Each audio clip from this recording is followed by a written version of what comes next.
Bonsoir à tous frères et sœurs en Christ, j'espère que vous allez bien, que vous avez passé une très bonne journée.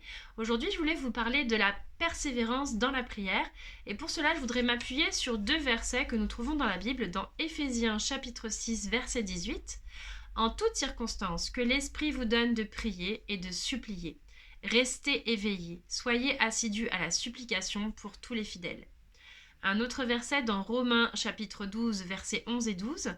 Ne ralentissez pas votre élan, restez dans la ferveur de l'esprit, servez le Seigneur, ayez la joie de l'espérance, tenez bon dans l'épreuve, soyez assidus à la prière.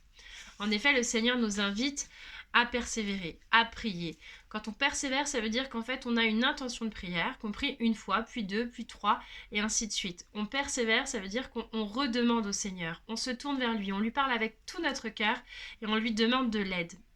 Alors qu'on fait cela, eh bien, dans les cieux, il y a un combat spirituel. Le bien et le mal s'affrontent.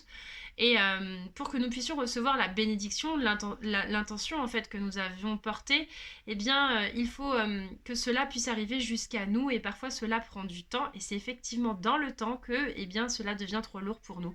Quand on a de grandes épreuves dans nos vies, on se sent parfois découragé, démotivé. On a le doute d'être entendu. On se dit le Seigneur ne nous entend pas, il ne veut pas nous exaucer, on ne comprend pas pourquoi. Et bien là, c'est important pour nous de prier, mais aussi d'inviter nos frères et sœurs à prier avec nous pour qu'on reprenne de la force dans la prière parce que c'est pas toujours facile. Ce qu'il faut savoir, c'est que le temps de Dieu n'est pas notre temps. En réalité, il est dit à plusieurs reprises dans la Bible qu'un jour pour nous, c'est comme 1000 ans pour Dieu. Vous imaginez 1000 ans, un jour, c'est incomparable. Donc la notion du temps, eh bien, Dieu ne l'a pas comme nous. Et pour nous, eh bien, qui nous sommes habitués, surtout dans notre société, à pouvoir bénéficier à des choses rapides, quand on commande quelque chose sur Internet et qu'on reçoit le colis le lendemain matin, ou bien quand on a une information qui nous manque, on se tourne vers Internet et on l'a en quelques clics, eh bien cette génération, même depuis tout petit maintenant, sont habitués à avoir des choses de façon très rapide. Et notamment dans la prière, on s'attend à avoir cette même rapidité, cependant ce n'est pas le cas et parfois ça peut même durer des mois, des années. Et c'est dans ces moments-là où on a vraiment besoin de soutien et on a besoin d'aide. Et le Saint-Esprit peut aussi nous aider, nous donner le courage et à persévérer puisque de nous-mêmes, on n'y arrivera pas forcément. Et il faut savoir aussi que parfois la volonté de Dieu, eh bien, ce n'est pas notre volonté. Ça veut dire qu'en gros, on demande quelque chose et que le Seigneur trouve que cette chose que nous demandons ne nous bénira pas dans notre vie s'il nous l'accorde.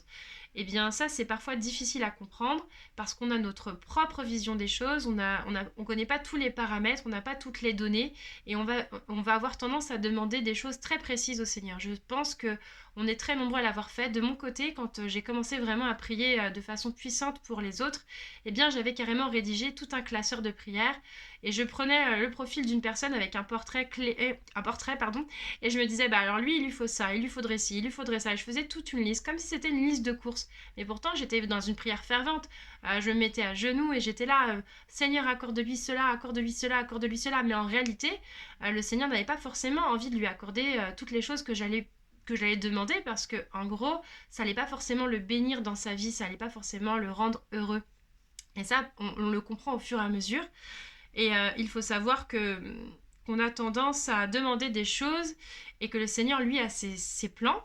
Et je me rappelle avoir déjà prié pour une amie qui voulait absolument un appartement. Elle avait craqué dessus. Il était vraiment super génial. Et donc, elle m'avait dit, s'il te plaît, prie pour moi pour que je puisse l'avoir. Alors, j'avais prié pour cela. Et en réalité, notre prière n'avait pas été entendue. Et je me rappelle, cette amie avait été déçue. Et même pas 1 ou 2 jours plus tard, elle avait été visiter un autre appartement. Et cet appartement était vraiment plus grand, moins cher et il était mieux localisé. Donc comme quoi, le Seigneur avait un meilleur plan que le nôtre. Il aurait pu exaucer notre prière. Bon voilà, elles veulent cet appart, donnons-leur. Mais en réalité, il ne nous l'a pas accordé parce qu'il avait déjà prévu autre chose et autre chose de mieux. Donc voilà, il faut se dire que parfois, sur le moment, on peut être déçu, mais quand on fait confiance à Dieu, qu'on a prié pour un projet, si on ne l'obtient pas, très souvent, c'est pour quelque chose de bien meilleur par la suite. Il faut juste savoir être patient et garder les yeux ouverts pour se rendre compte ensuite du cheminement. On peut également prendre l'exemple d'un régime alimentaire. En fait, on est très nombreux à avoir essayé de perdre du poids et au début, on est très motivé. Donc, comme dans la prière, au début, on est très motivé. Et au fur et à mesure du temps, eh bien, on se rend compte que le poids sur la balance ne descend pas plus que cela. Et on se dit, bah, par rapport à l'effort que l'on y met, eh bien, ça vaut pas le coup et on abandonne ce régime. Eh bien, très souvent, c'est ce qui peut se passer aussi dans la prière. On s'investit, on va prier, on va jeûner et on va faire de multiples choses pour obtenir la bénédiction. Et au final, on se dit, bah, la bénédiction n'arrive pas, bah, j'arrête tout. Et en fait, on redémarre de zéro, comme pour un régime. On reprend une alimentation qui n'est pas du tout saine. Et alors que dans notre corps, il se passait quelque chose de très pertinent. On était en train de perdre des graisses, mais sauf que ça ne se voyait pas encore sur la balance.